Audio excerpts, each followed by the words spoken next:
Salam sejahtera untuk kita semua. Saat ini saya, Yosi Patricia, akan menjelaskan pengumpulan dan pengolahan data.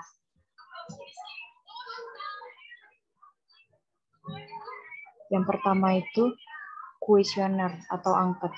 Kuesioner ini adalah teknik pengumpulan data yang dilakukan dengan cara memberikan beberapa pertanyaan terkait penelitian.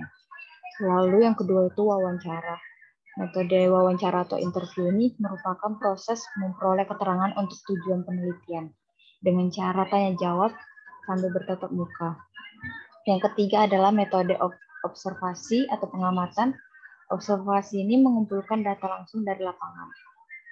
Yang keempat, metode dokumentasi. Metode dokumentasi ini metode pengumpulan data yang digunakan untuk menelusuri data historis.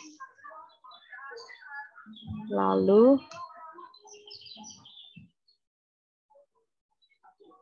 adapun sensus dan sampling. Sensus itu adalah pengumpulan data dengan mengambil seluruh objek yang menjadi anggota populasi sebagai bahan pengamatan.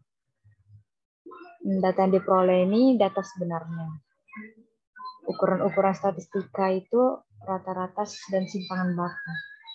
Yang selanjutnya adalah sampling. Sampling merupakan suatu metode pengumpulan data di mana peneliti hanya mengambil beberapa sampel dari suatu populasi dan kemudian mendapatkan data dan mempresentasikan populasi. Ada dua jenis sampling. Yang pertama, sampling probabilitas. Dalam sampling ini, setiap elemen populasi diketahui kemungkinannya terpilih sebagai sampel. Yang kedua, lalu sampling probabilitas ini dibagi lagi menjadi sampling acak sederhana. Sampel ini dipilih sehingga setiap item atau orang yang ada dalam populasi memiliki kemungkinan yang sama untuk dipilih. Selanjutnya, sampling acak sistematis. Metode sampel ini random, dimulai dari nilai tertentu. Kemudian sampel berikutnya diambil setiap kelipatan. Lalu ada juga sampling acak terstrata. Ini dibagi menjadi subkelompok yang disebut strata. Kemudian sampel dipilih secara acak dari setiap strata tersebut. Lalu ada sampling cluster. Dalam metode ini dibagi menggunakan batas-batas geografis. Kemudian cluster dipilih secara random. Yang kedua itu sampling non-probabilitas. Dalam sampling ini, elemen akan terpilih sebagai sampel tidak diketahui. Terbagi lagi, yaitu sampling kuota. Dengan menerapkan kuota merupakan prosedur pengambilan sampel yang umum digunakan di riset bisnis. Tujuannya itu untuk memastikan bahwa berbagai subkelompok populasi terwakili dari sampel. Lalu ada juga sampling convenient. Ini mendapatkan unit atau orang yang paling mudah diakses. Lalu ada juga sampling judgment. Bentuk sampling yang di dalamnya elemen populasi dipilih berdasarkan judgment peneliti. Lalu ada juga sampling bola salju, di mana responden awal diperoleh dengan metode probabilitas, kemudian responden berikutnya dipilih dari informasi yang diperoleh. Selanjutnya itu ada rumus Slovin. Rumus ini untuk menghitung jumlah sampel minimal apabila perilaku dari sebuah populasi tidak diketahui secara pasti. Contohnya, berdasarkan notasi rumus besar sampel penelitian minimal oleh Slovin, maka apabila kita punya 1.000 orang dalam sebuah populasi, kita bisa tentukan minimal sampel yang akan diteliti. Margin of error yang ditetapkan adalah 5%. Jadi perhitungannya itu N sama dengan N per 1 tambah N kali E kuadrat. Sehingga N sama dengan 1.000 per 1 tambah 1.000 kali 0,05 pangkat 2. 0,0 pangkat 0,05 pangkat 2 itu menjadi 0,0025 sehingga 1000 per 1 tambah 1000 kali 0,0025 sama dengan 1000 tambah 1000 per 1 tambah 2,5 menjadi 1000 per 3,5 dan hasilnya itu adalah 285,714. Apabila dibulatkan menjadi 286.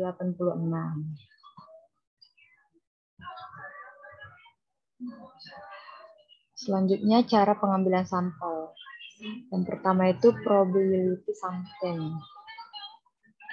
Terdapat dua jenis dari teknik random, yaitu pengambilan sampel acak sederhana. Kelebihan metode ini adalah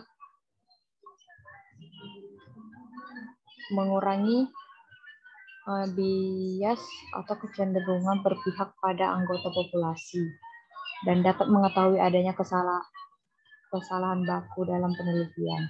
Yang kedua itu adalah pengambilan sampel acak sistematis.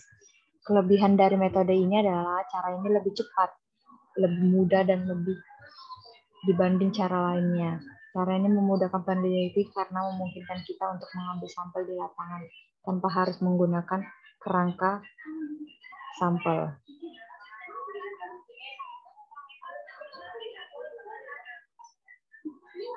Lalu yang ketiga itu pengambilan sampel acak berstrata. Teknik ini melakukan penentuan sampel dengan menetapkan pengelompokan anggota populasi dari kelompok-kelompok tingkatan, seperti tingkat tinggi, sedang, dan rendah. Lalu yang keempat itu pengambilan sampel acak berdasar area atau wilayah. Teknik ini menentukan sampel berdasarkan kelompok wilayah dari anggota populasi penelitian. Selanjutnya, non-probability sampling. Ini dibagi lagi menjadi 4. Yaitu purposive sampling, snowball sampling, accidental sampling, quota sampling. Sekian dari saya. Selanjutnya saya serahkan kepada Oscar.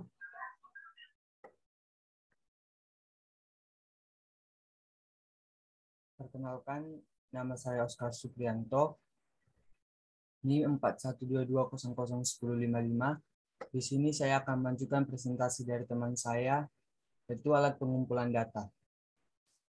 Alat pengumpulan data biasanya menggunakan cara umum untuk mengumpulkan data. Cara umum dalam pengumpulan data dapat berupa kuesioner, angket, survei, observasi, dan sebagainya. Cara ini bisa digunakan untuk pengumpulan data yang bersumber dari manusia dan data yang dapat harus diolah lagi secara manual menggunakan komputer untuk menghasilkan data yang akurat. Sedangkan alat pengumpul data digital adalah alat pengumpul data yang menggunakan teknologi digital untuk pengumpulan data dan dapat menyimpan data dalam bentuk digital di dalam bagian memori. Alat pengumpulan data digital biasanya digunakan untuk mengumpulkan data pemantauan seperti cuaca atau angin. Alat pengumpul data digital dapat berupa recorder dan data logger. Data logger mengumpulkan data yang telah direkam kemudian memprosesnya untuk disimpan ke dalam memori internal. Selanjutnya itu ada cara pengolahan data. Pengolahan data dalam tahapan audit kinerja adalah sebagai berikut. Yang pertama itu ada tahap diagnosis pengendalian manajemen.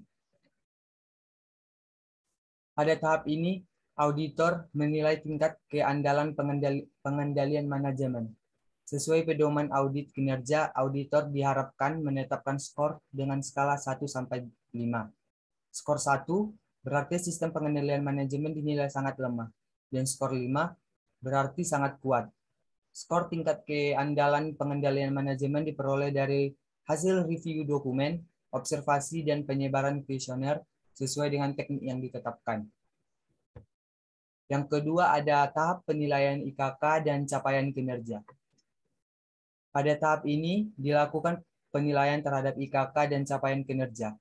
Teknik yang biasanya digunakan dalam tahap ini pada umumnya adalah review dokumen dan survei untuk mengukur indikator tingkat kepuasan pegawai atau pelanggan. Khusus untuk menetapkan indeks kepuasan pegawai ataupun pelanggan, dilakukan dengan cara menghitung hasil penilaian responden yang mencakup dalam kuesioner. Teknik statistik yang dapat digunakan adalah statistik deskriptif. Program komputer yang dapat digunakan untuk membantu hal ini antara lain SPSS. Dan yang terakhir, yaitu tahap audit rinci. Pada tahap ini dilakukan pengujian rinci terhadap bukti awal yang diperoleh dari hasil tahap sebelumnya. Pengolahan data yang dilakukan dalam tahap ini pada umumnya adalah review dokumen dan observasi. Jika diperlukan, dapat dilakukan survei. Analisis yang digunakan sama dengan tahapan audit sebelumnya.